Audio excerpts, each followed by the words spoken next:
This is 180 milliseconds too late, the SSA Rocket League podcast.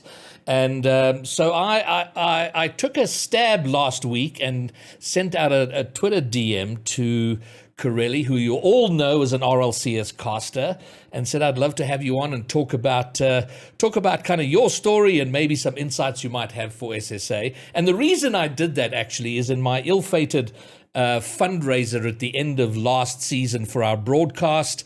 He was one of the contributors to that, and I got it all kind of went pear-shaped in the end, but I was very appreciative of his willingness to help the scene, and he answered that message and said, yeah, I'd love to come on. So, without further ado, I think I'm going to bring in Mr. Corelli TV. Hello and welcome. That's right. Thank you so much for having me. I appreciate it. No, it's awesome stuff, and I believe, and you've just come off a beach, dodging a hurricane, leaving just before the hurricanes arrive in Florida. That's right. Actually, it's funny. The two times that we've communicated now, I've been on the beach in Florida. The last time you were just mentioning when you had the fundraiser, I was literally on the beach, and I was like, "Yeah, I'll throw him some money. Why not?" And now this time it's like, "Hey, come on the podcast." Like, okay, I'm going to Miami again. I'm sorry, I don't go to Miami that often. It just happened to be that way. I don't know. Well, whatever. Here you are, and thank you for it. Now, anybody who's watched Rocket League in the last couple of years, and I think particularly from SSA in the last year especially, we've seen growth in Rocket League and more people coming into it. And if you come into Rocket League and you watch professional or competitive Rocket League, we're going to know who you are because you're there. I want to get to that story, but I am sure you have a life outside of that, and I'd like to start with that. I had a quick look at your Wikipedia page. It says former player, but I see there's some current player stuff. So let's start at the beginning. You in Rocket League, where did it all begin? Oh, man. Wow, that's a long story, I think. So I initially found the game through the E3 conference that they have every year, or they used to have every year. I don't know if they still have it, where they show off all these great games. And during their commercial breaks, they sometimes would have small indie developers show off their game. And so Rocket League was one of those, or Psyonix, I should say, was one of those groups or developers that showed off their little indie game. And I thought it was really cool, and got it the night it came out. Like, I wrote it down on a note, got it the night it came out. It was really fun. I was playing on a MacBook Pro with like a trackpad, with like Windows Boot Camp on it and everything. So like I had like 15 frames per second. It was horrible, but I had a lot of fun. And I hadn't played video games in like 4 or 5 years at that point. It was kind of my introduction back into it. I was a big gamer in high school, but when I went to college, I stopped. And so I was graduating college that year as my last semester of university. And I had like no credits. I was taking like no classes for my last semester because I was basically done. So I had a lot of time on my hands, and I eventually bought a computer just for Rocket League because I liked it so much on my little crappy MacBook Pro, and eventually just started grinding. And I would say that I was probably one of the among a very large class of people, the first adopters to like sit down and grind the game, who wasn't a SARP veteran. In North America, at least, and that's why I was able to, like, all the teams that I can always say all the teams that I've been on have at least been top 10 in North America at some point. It may have been a long time ago, but it's true. It's true. and were there competitive ambitions for you? I mean, technically speaking, I mean, you're talking last semester of college. You're sort of already at the outer fringe from an age perspective. But did you have competitive ambitions? I did initially, but I didn't even know what that really meant, like what it would really require as for me as a person. And like you said, I'm 21 at that point, about to turn 22, and at the end of my college career there. And initially I wanted to, because we were like top 6 in North America. We were one of the teams that, like, there was a very big shelf at the beginning of the game. It was like if you played SARP, you were at the top, and then there was like a few players that were or a few teams that were decent enough to like kind of compete, but they were never going to beat like a Cronovi or anything like that in NA. So like I was, most of my teams were kind of in that range, like the 6 to 12 range, where it was like we knew we were never going to beat a lot of the start veterans, but we were good enough to get up there. So initially, yes, but then once I graduated college and realized I had to get a job, and even with RLCS Season 1 coming around, even a $75,000 prize pool was not going to be able to help me. So I realized kind of there that my time was very limited as a player, and I eventually was just like, I'm just going to play it out. I'm going to stick with the game. And that was when I actually started to make my transition into a caster, because I was like, I want to stay part of the community. I want to do other things. Well, now I'm interested in that. Is that was being a caster? Was there a natural progress? I mean, was there an obvious switch from like, okay, I'm not going to compete, I'm going to cast, or is that something you fell into? The story of getting into casting. Sure. So the timeline here is the game comes out July 2015, and I graduate at the end of 2015, going into 2016. I was still playing. I was still on a couple teams. But then summer of 2016, so basically a year after the game comes out, I knew I'm done. I have to get a job, and I got a job actually in San Francisco, California. I worked for a bank in cybersecurity. And I did not have time to play games, but I want to stay part of the community. So what I did was I looked around in San Francisco for a whole bunch of different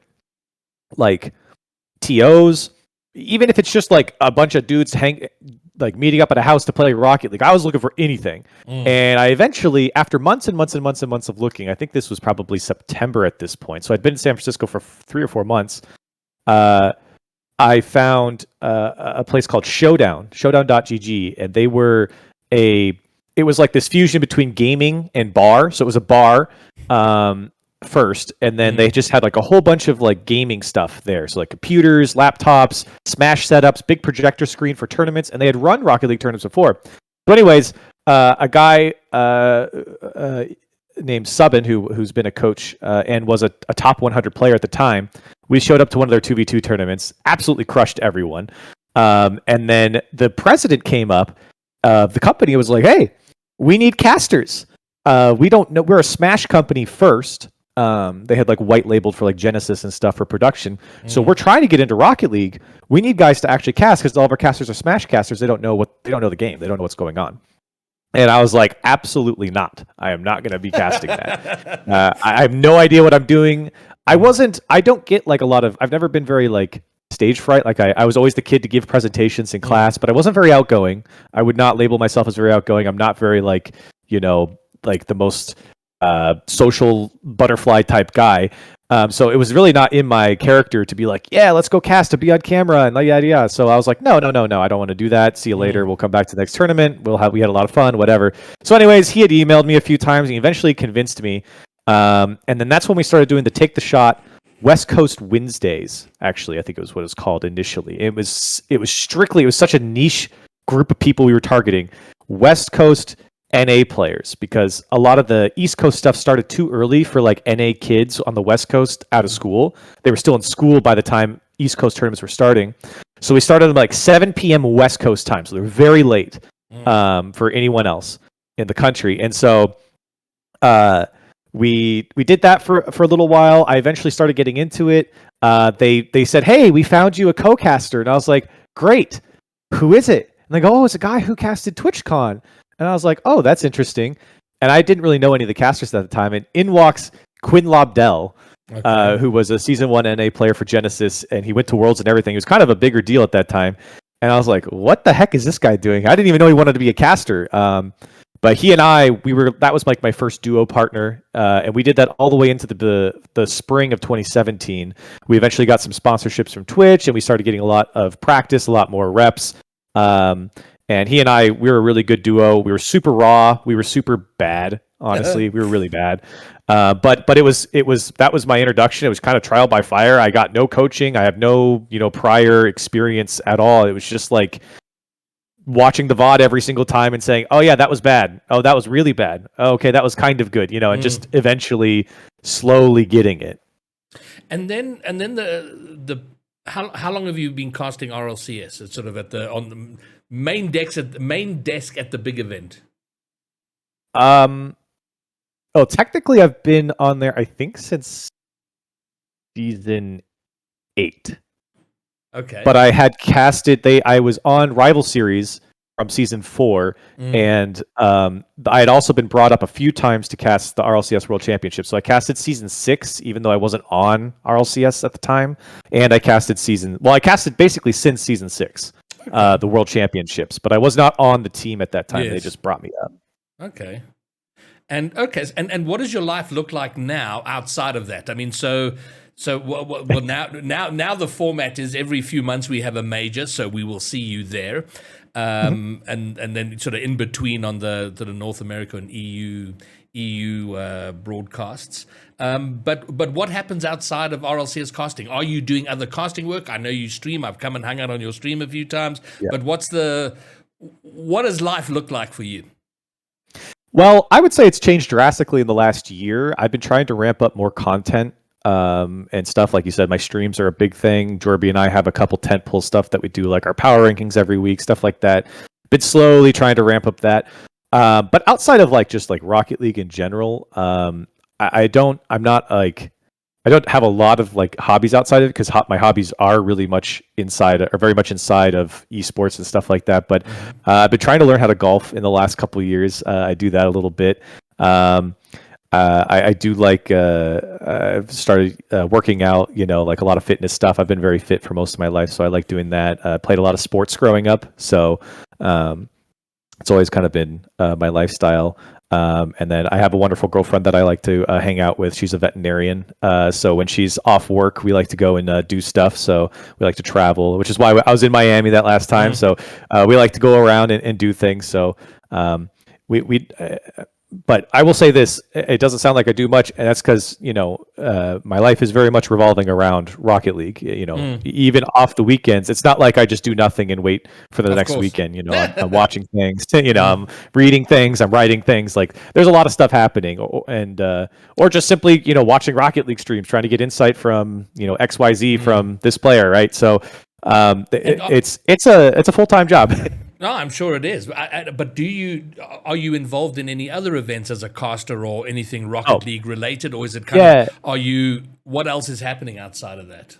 No, currently not. It's actually one of the things I've been trying to do. Is I would like to be part of other esports and stuff like that. I haven't really settled on which one I would want to do, and even if I could do it, it's not like I can just walk. I think some people think that because I cast RLCS, I can walk onto any broadcast team. That's definitely not true.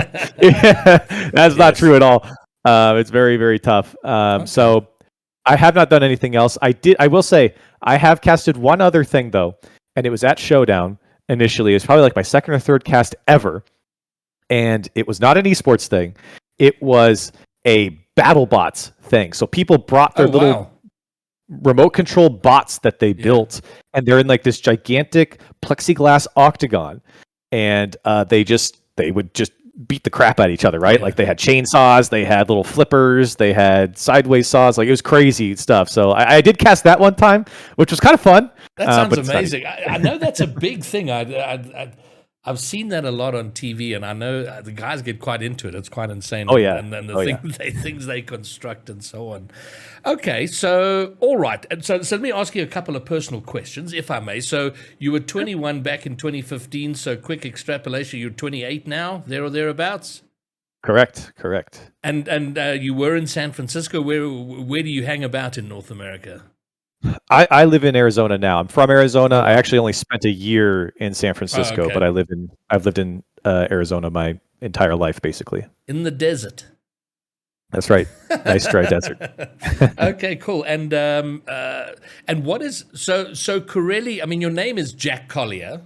You go by Corelli. Is there an interesting story around that? No, it's not that interesting. It's just Corelli is just an anagram of Collier. Yes. I just plugged it in. So, and I had a bunch of names before I got into Rocket League. They were really dumb, and they were just meme names, because I was like, I'm not going to be anyone, right? So when I started Rocket League and I knew I was kind of good at the game, I was like, I kind of want to have a name that isn't just a meme. So I just plugged my last name into an anagram, and that was the best one I could find out of it. And I was like, good enough. We'll go with that.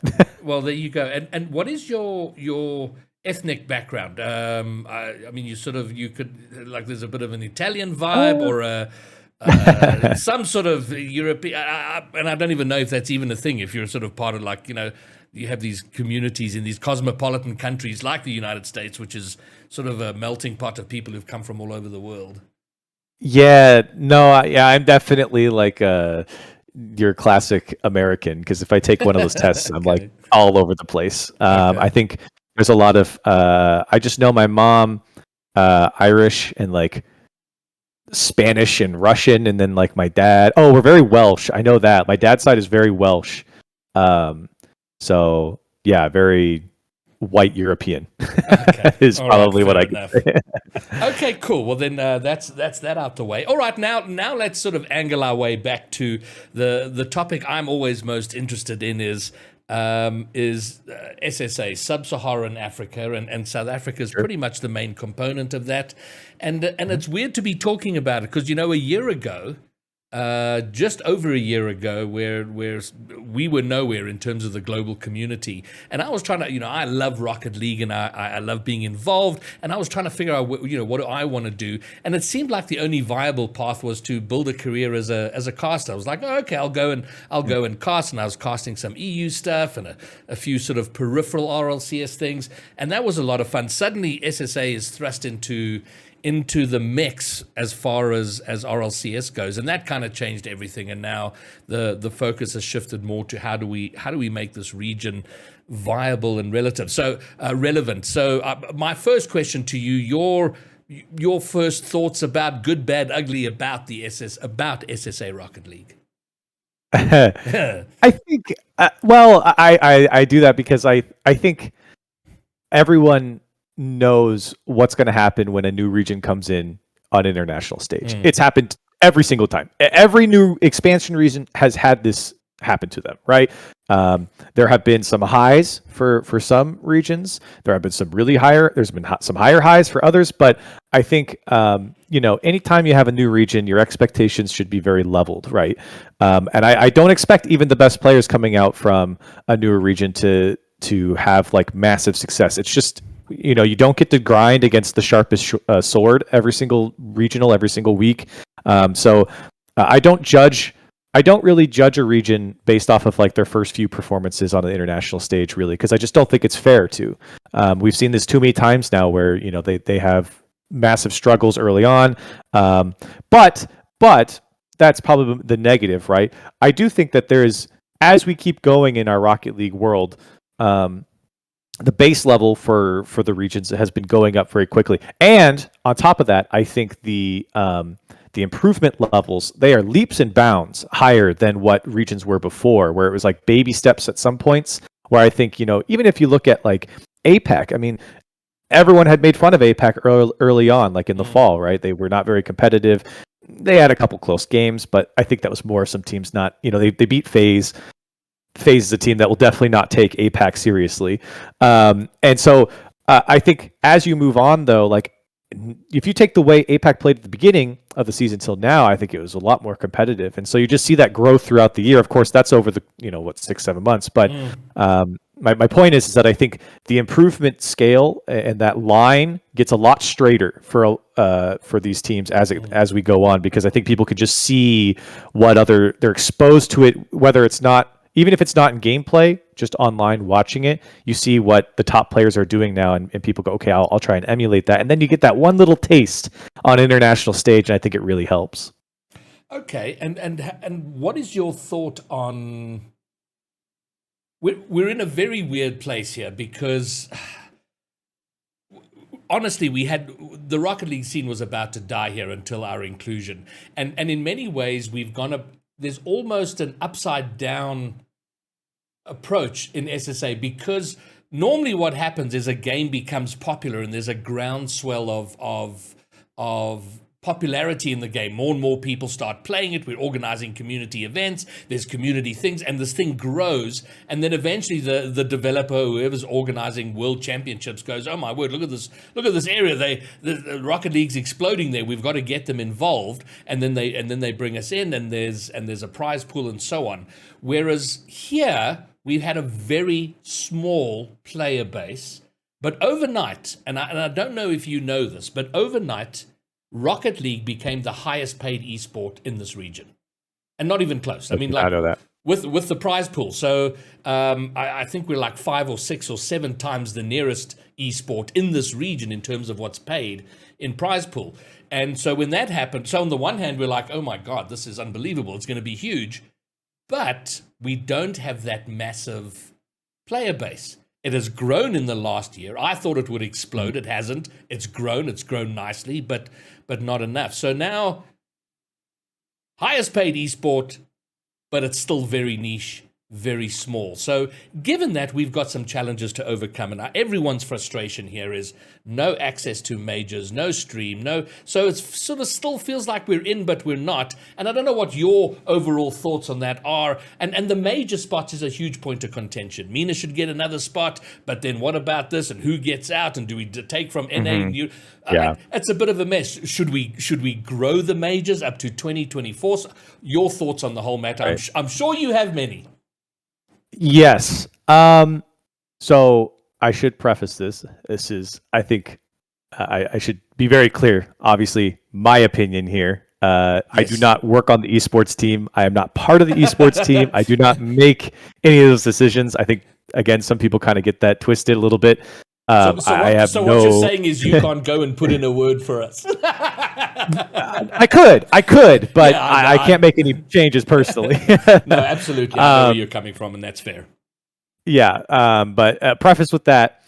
But I think my personal opinion is, I mean, obviously, I think if you're going to be part of our world championship, then you should have a shot at the international majors, right, throughout the season. I think that makes sense. I do think that I would suspect that there are challenges with the overall number of teams coming to those and what we should do. Like you were saying, it's kind of like, do we take away NA spots? Do we give it more to, do we give one to Mina? Do we, right? Like there's a whole bunch of conversations. Do we add more spots even, right? If you go even to a higher number of teams, you could add another team to NA and EU and then give another one across the board for all the other regions too. And you could make that work.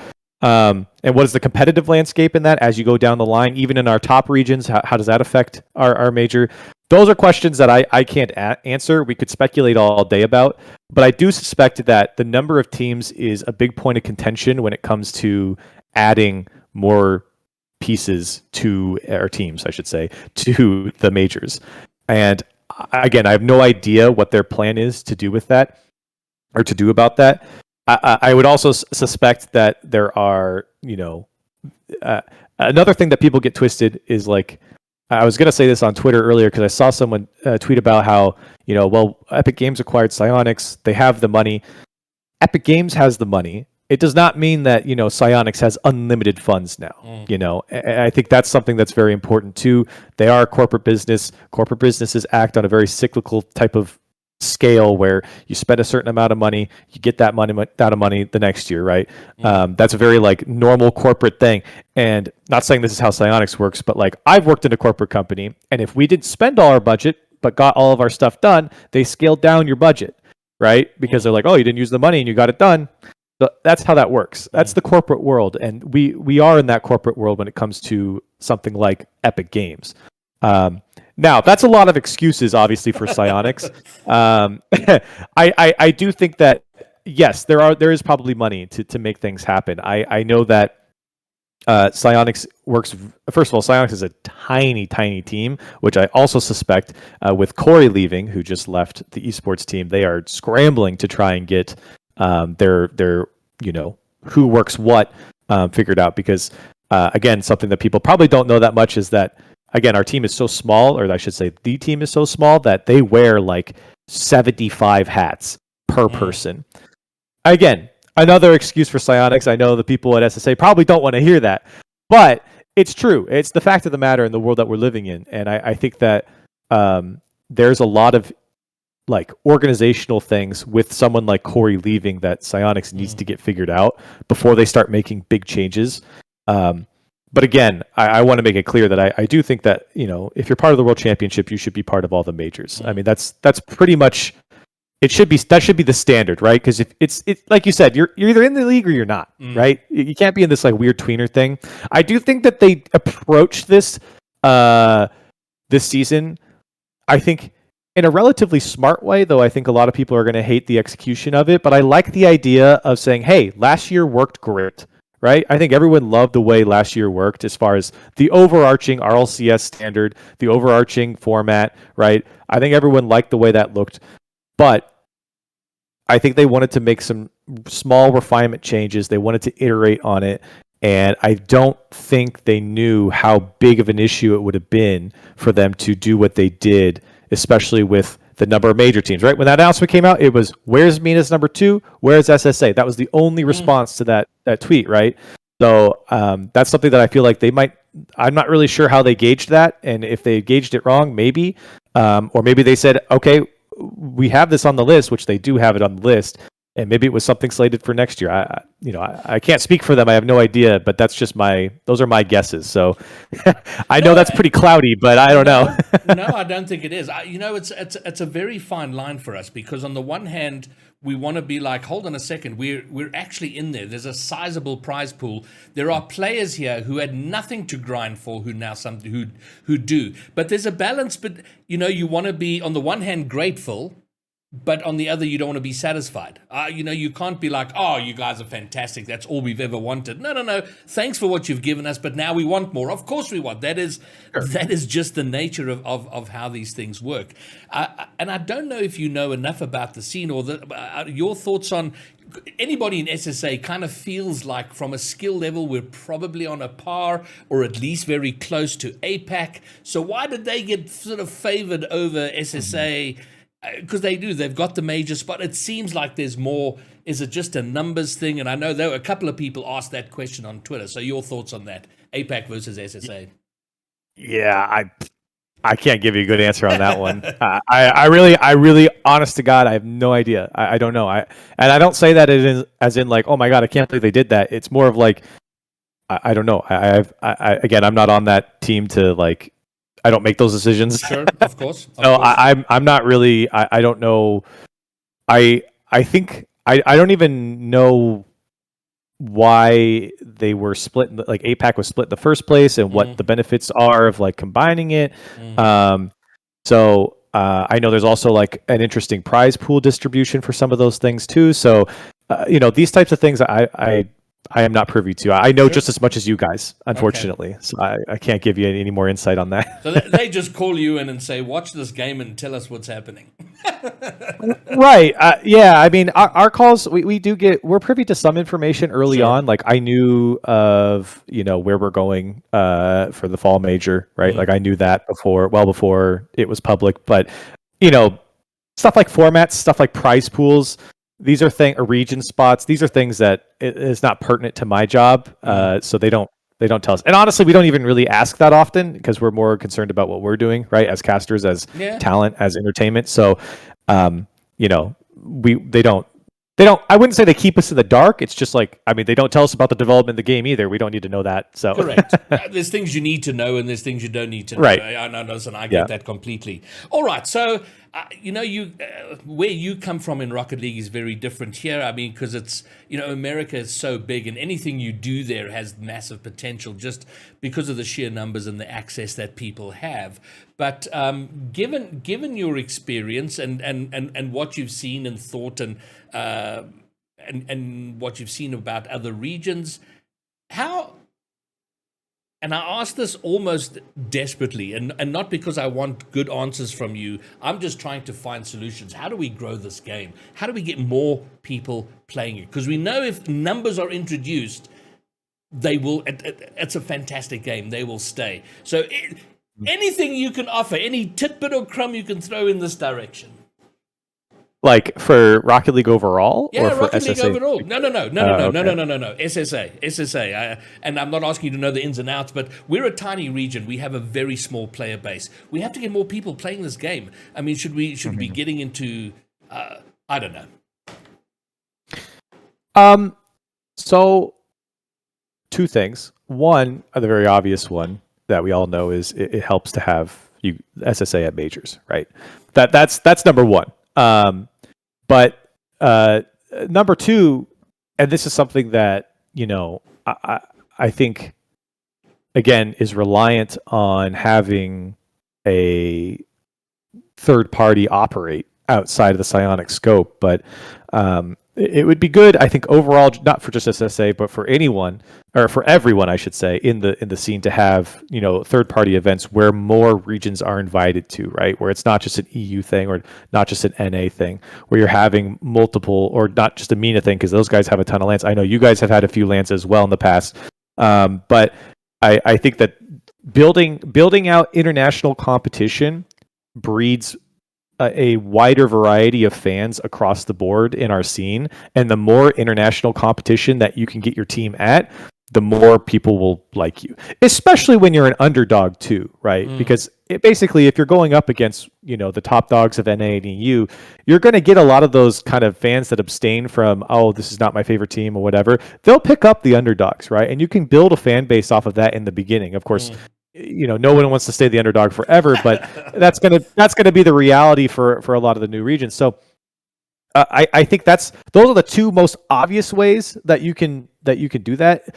Locally, I think it's really tough because, like you say, it's very different living, you know, in the United States, for example, or really anywhere in North America, because we just have a ton of people and they're all online and they're all, you know, consuming the Rocket League content constantly. I'm pretty sure North America is the biggest consumer of like esports across the board, even though North America usually sucks at the top esports. But we have very fervent fans, and so does EU, by the way, as well. And then you have like a lot of these niche communities, right? Like Brazil, for example, like they go crazy for this team. Look at France, right? I mean, France is like their own world in Rocket League, which I had no idea until the last couple of years, right? So the simple answer is, I think more international competition is your best bet. Locally, I'm not really sure. I think, I know you guys have had lands in the past. It's tough to get eyes on those, especially like time zone differences are effective of that as well. That's you're gonna have to get really creative on that one, because it's tough to break into newer markets that are outside of your region simply because of time. And then you don't want to make people playing at midnight. You don't want them to be up all night. They're kids, like sometimes. So it's like, you know, that's a much tougher question. And one sorry, go ahead. No, I think you've touched on an important thing, is that sort of that fan base. It is something we're sorely lacking right now, and just locally, you know, and also we're a fairly immature scene, just competitively and professionally, and we're still trying to figure out how to operate, you know, with these massive prize pools, orgs, players, their interaction, and right now, you know, I think there isn't a single roster that has survived into the new season. There's 3 orgs that were here last season coming into the new with completely different rosters, and so it's hard to sort of build like you know, what you see with Vitality or Dignitas, where there's that duration, and even though the rosters move, you sort of have the fans of the org. So we have to build that, and I think we're very cognizant of that.